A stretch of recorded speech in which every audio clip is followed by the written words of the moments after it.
Good afternoon, welcome back to my channel. Today is the number 6 video I've made on pricing your art, sell your art, and how to react to people's asking for discount to your art. And I've talked about all those topics, but I have this burning desire of talking about this special topic, that is sales channels for an artist. If you're not pricing your art right across different sales channels, you can ruin your art venture, you can have a huge problem with relationships in your business, and this is the least thing you want in your life because you have spent all this time and money building your relationships, building different sales channels, and you want to keep them running as smooth as possible, and that's why it's very important to talk about this today. First, let's go back to the basics. What is a sales channel? According to the Business Dictionary website, a sales channel is a way of bringing products or services to market so that they can be purchased by customers. A sales channel can be direct if it involves a business selling directly to its customers, or it can be indirect if a middleman, such as a retailer or dealer, is involved in selling the product to customers. In short, anything between you and your art collector is your sales channel. And it can have different kind of nature, different percentage. For example, you can sell it directly, so you don't have any commissions on your own website, social media. Perhaps you go to an open air marketplace, rent a booth, physically bring all those works in your hand and put it out there so that you are the face, you are the sales representative of your own brand, of your own art. Or you're going through an indirect channel, that is an art gallery, an interior designer, whatever, whoever, really, it can be anyone who helps you to sell your art. And it's very important to have a homogeneous, let's say, pricing strategy, to have an overall control of your pricing so that you can keep the value of your brand and keep your customers and different sales channels happy and have a successful career. So what is let's say, the biggest rule or must do in this?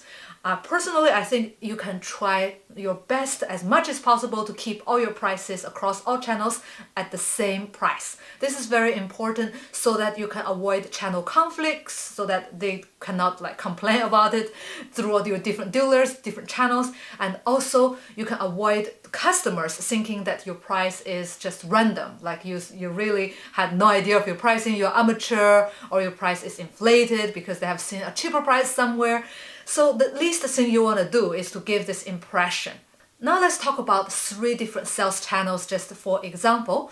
The most popular channel is through an art gallerist. So through a physical art gallery in a city located in a fancy place, so people can have a very good impression of good presentation of your art. Why not? Usually they have a 50-50, which is very typical. Sometimes it's 40-60. Once you consign this work to the art gallery and agree on this final sales price, they can do a discount on their own commission, and they have usually a large business overhead, that is their cost of rent, payrolls, electricity bills, and whatnot. So they can afford giving 10-15%. Maybe if they're lucky, if they have very little business overhead, okay, maybe 20%, but usually they are not able to afford to give more discounts. And usually when they give a discount, it's very discreet. So they talk to their clients directly and they offer a discount and the deal is made. A lot of times you don't even know that it was sold at a discount because your gallerist would just give you your 50% on the original agreed price.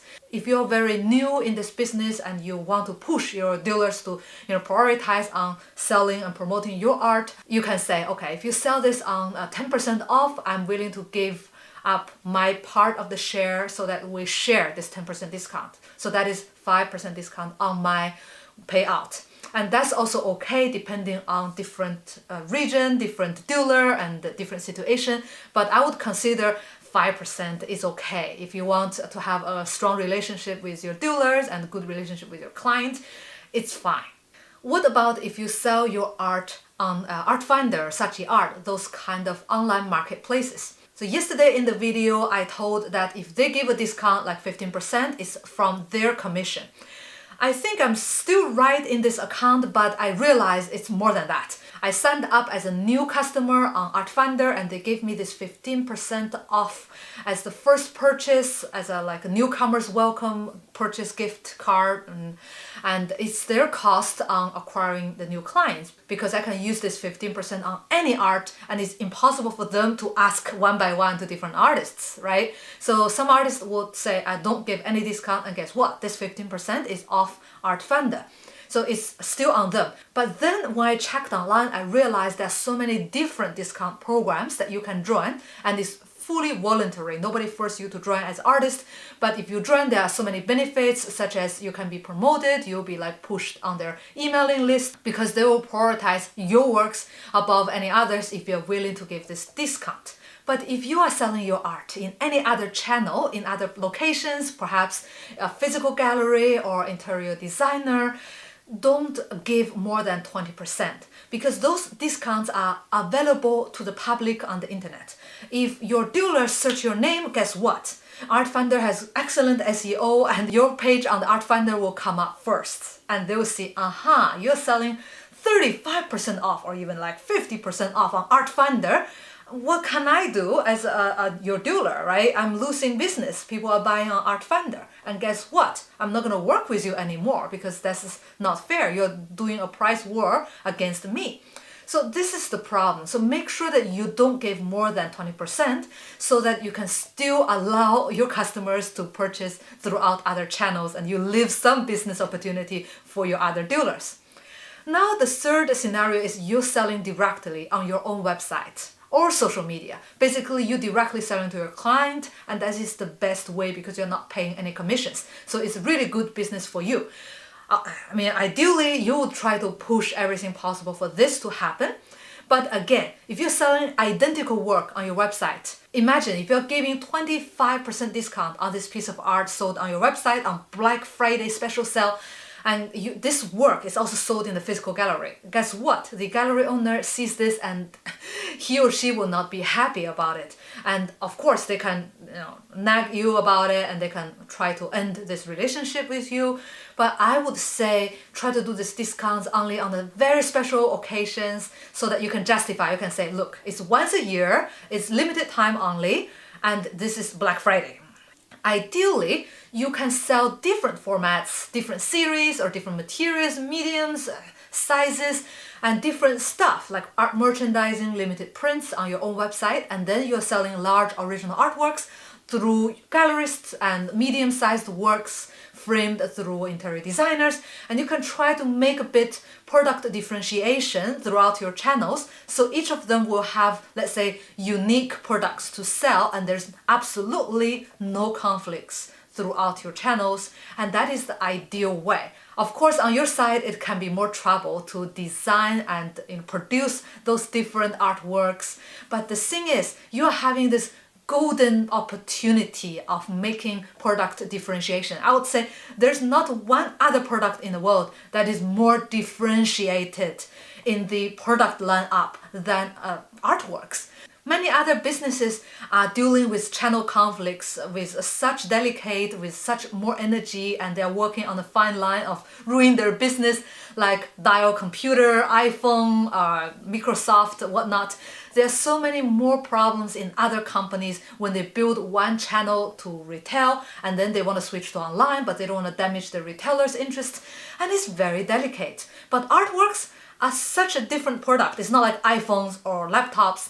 Each artwork could be unique, but of course I'm not saying you should make unique pieces, but I mean each product line can be very unique. For example, a limited print with hand embellishment so that it's like hand intervened, so that you can say, okay, this is unique, you can only get it from my website.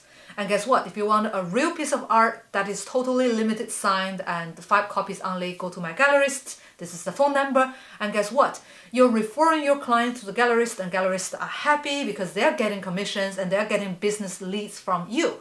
And that's great. They would prioritize your works and they would want to exhibit your works and they can put you into solo shows. I mean, you can have so many more opportunities because you are keeping your sales representatives happy.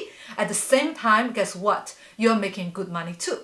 So think about your channels and think about how to, manage them and make sure that everybody is happy and working for you so you can have a successful business and career.